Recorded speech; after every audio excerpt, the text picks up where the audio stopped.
বছরের সর্বশেষ অমাবস্যা ও সূর্যগ্রহণের মহাসংযোগে পারলে ধারণ করুন এই গাছের শিকড়। আপনার জীবনে সমস্ত বাধা বিপত্তি ও অশান্তি দূর হবে, প্রচুর অর্থ প্রাপ্তির যোগ তৈরি হবে, সমাজে পাবেন মান সম্মান ও প্রতিষ্ঠা। নমস্কার বন্ধুরা, আরও একটি নতুন পর্বে আপনাদের স্বাগতম। আশা করছি ঈশ্বরের আশীর্বাদে আপনি ভালো আছেন এবং সুস্থ আছেন। আর হাতে গোনা কয়েকদিন বাকি, সামনে আসতে চলেছে বছরের শেষ অমাবস্যা। চলছে চৈত্র মাস এবং চৈত্র মাস হচ্ছে বাংলা বর্ষপঞ্জিকার অন্তিম মাস এবং এই মাসের অমাবস্যাটি হচ্ছে বছরের সর্বশেষ অমাবস্যা এবং তার সাথে এই বিশেষ দিনেই পড়েছে সূর্যগ্রহণ। হ্যাঁ বন্ধুরা, সূর্যগ্রহণ এবং অমাবস্যার এই যে সংযোগটি তৈরি হচ্ছে, এটি কিন্তু একটি গভীর সংকেত বহন করছে। যে কোনো উপায় বা প্রতিকার করবার জন্য এই দিনটি কিন্তু অত্যন্ত ভালো।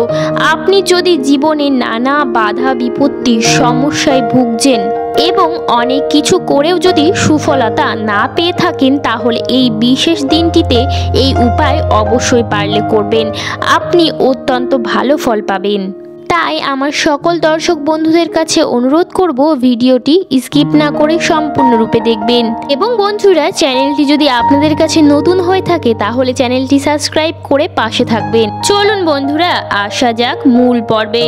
প্রথমেই জানিয়ে দিই এ বছরের সর্বশেষ অমাবস্যা অর্থাৎ চৈত্র মাসের অমাবস্যা কবে পড়েছে। অক্ষয়া অমাবস্যা পড়েছে বাংলার 25শে চৈত্র 1430, ইংরেজির 8ই এপ্রিল 2024 সোমবার দিন। অমাবস্যা থাকছে সোমবার রাত্রি 12টা বেজে 13 মিনিট পর্যন্ত। সেই দিন পড়েছে গ্রহণ।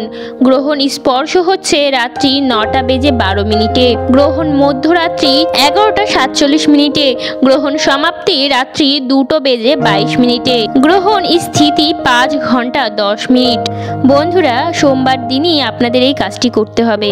যে কোনো শিকড় বা মূল ধারণ করবার জন্য সব থেকে ভালো দিন হচ্ছে চন্দ্রগ্রহণ, সূর্যগ্রহণ এবং অমাবস্যা তিথি। এই তিথিতে শিকড় ধারণ করলে সর্বাধিক বেশি কার্যকর হয়।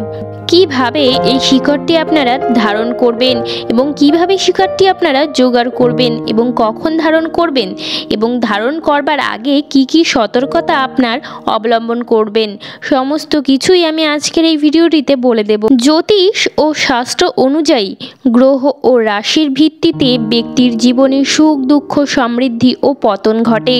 নানা গ্রহ দোষ দূর করবার জন্য ও গ্রহের শুভ প্রভাব বৃদ্ধির জন্য অনেকেই সেই গ্রহের সঙ্গে সম্পর্কযুক্ত রত্ন ধারণ করেন। সোনা রূপো বা তামার সঙ্গে জড়িয়ে সেই রত্নগুলি ধারণ করতে হয়। তবে সকলের পক্ষে দামি রত্ন বা ধাতু কেনা সম্ভব নাও হতে পারে, কিন্তু শিকড় কিন্তু সকলেই ব্যবহার করতে পারেন। রত্নের ক্ষেত্রে আরও অসুবিধা আছে। হয়তো আপনি প্রচুর পয়সা খরচা করে রত্ন কিনলেন, কিন্তু আপনি আসল রত্ন কিনলেন না নকল রত্ন কিনলেন। যদি আপনার ভাগ্য সহায় না থাকে, সেই সময় কেউ আপনাকে ঠকিয়েও দিতে পারে। কিন্তু যদি বন্ধুরা আপনারা কোনো গাছের শিকড় ধারণ করেন, নিজেই সেই গাছটি জোগাড় করুন, নিজেই সেই শিকড়টি ধারণ করুন, তাহলে সেই কাজটির মধ্যে কোনো ফাঁকি থাকলো না, আপনি কিন্তু সঠিক জিনিসটিই পেলেন। আপনারা হয়তো জানেন না, রত্নের থেকেও কিন্তু গাছের শিকড় বা মূল বেশি কার্যকারী। তাই বন্ধুরা, নিশ্চিন্তে বন্ধুরা এই শিকড়টি আপনারা ধারণ করতে পারেন। যারা মেয়েরা আছেন তারা লাল শালু কাপড়ে মুড়ে লাল সুতো দিয়ে বেঁধে বাম হস্তে ধারণ করতে পারেন, অথবা কোমরে অথবা গলায় ধারণ করতে পারেন। ছেলেরা যারা আছেন তারা ডান হস্তে ধারণ করতে পারেন, অথবা কোমরে অথবা গলায়। যদি লাল শালু কাপড়ে ধারণ করতে অসুবিধা হয়, তাহলে তাবিজের মধ্যেও ধারণ করতে পারেন। তবে হ্যাঁ বন্ধুরা, ভালো ফল পাবার জন্য চেষ্টা করবেন লাল শালু কাপড়ে মুড়ে ব্যবহার করতে। বন্ধুরা, যে গাছের মূলটি আপনারা জোগাড় করবেন সেটি হচ্ছে শ্বেত অপরাজিতা। হ্যাঁ বন্ধুরা, শ্বেত অপরাজিতা গাছের মূল কিন্তু অত্যন্ত গুরুত্বপূর্ণ। এই গাছের মূল আমাদের জীবনের নানা প্রকার সমস্যার সমাধান করতে পারে। অপরাজিতা মূল সাধারণত দুটি রঙের হয়, নীল রং এবং সাদা রং। নীল রঙের অপরাজিতা ফুলটি শিব ঠাকুরের অত্যন্ত প্রিয়। অপরাজিতা গাছ কিন্তু খুব সহজেই পাওয়া যায়, তাই এই গাছটি জোগাড় করতে বেশি কষ্ট হবে না। জানেন তো বন্ধুরা, যে কোনো বাড়িতেই কিন্তু নীল বা সাদা রঙের অপরাজিতা ফুল গাছ লাগানো কিন্তু অত্যন্ত ভালো, এবং এই গাছটি লাগানোর ক্ষেত্রে আপনি আপনার বাড়ির উত্তর পূর্ব কোণটি বেছে নেবেন। বন্ধুরা, আপনারা একদম সকালে ঘুম থেকে উঠবেন, বেশি দেরি করে উঠবেন না। চেষ্টা করবেন সূর্যোদয়ের আগে সেই শিকড়টি এক টানে তুলে সেই গাছটির শিকড়টি সামান্য পরিমাণে কেটে নিতে। পুরো শিকড়টি নষ্ট করবেন না, শিকড় থেকে সামান্য পরিমাণে 1 ইঞ্চি মতো আপনারা কেটে নেবেন। গাছটি আবার পুঁতে দেবেন, কিন্তু গাছটি এক টানেই তুলবেন এবং তুলবেন ভোরবেলা। দেখবেন কাজটি করার সময় কেউ যেন আপনাকে না দেখেন। এবং যদি আপনার বাড়ির উঠানে থাকে, আপনি নিজের বাড়ির গাছ দিয়েও আপনি করতে পারেন। 1 ইঞ্চি বা 2 ইঞ্চির মতো একটু মূল আপনি কেটে নেবেন কিছু দিয়ে, তারপর সেই মূলটি ভালো করে পরিষ্কার করে নেবেন।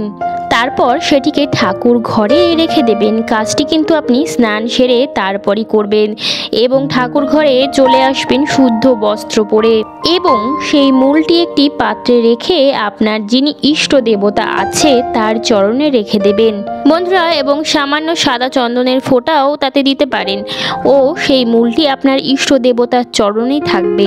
এবং আপনি যেভাবে নিত্য পুজো করেন, আপনি সেইভাবেই আপনার রোজকার পুজোটি করে নেবেন বন্ধুরা। তারপর আপনার যিনি ইষ্ট দেবতা আছেন তাকে আপনি জানাবেন যে কেন আপনি শিকড়টি ধারণ করতে চাইছেন, আপনার জীবনে কি সমস্যা রয়েছে যার সমাধান আপনি চাইছেন। তারপর সেই শিকড়টি নেবেন ও সেই শিকড়টি লাল এবং নতুন শালু কাপড়ে মুড়ে লাল সুতো দিয়ে বেঁধে এবং আপনি সেটি ধারণ করবেন। আমি আগেই বলে দিয়েছি যে কোথায় ধারণ করতে হবে বন্ধুরা। আগেই বলে রাখি, যখন আপনি শিকড়টি কাটবেন, যখন আপনি অপরাজিতা ফুলের গাছটি তুলবেন, বা যখন আপনি মূলটি ধারণ করবেন, এই 3টি সময়ই আপনি একটি মন্ত্র অবশ্যই উচ্চারণ করবেন। মন্ত্রটি হচ্ছে ওম অপরাজিতায় নমঃ, ওম অপরাজিতায় নমঃ। বন্ধুরা, এই মন্ত্রটি বলেই আপনারা সম্পূর্ণ কাজটি করবেন এবং বিশ্বাস রেখে করবেন। মনে সংশয় রেখে কাজ করলে কিন্তু কখনোই সেটি সম্পূর্ণ হয় না।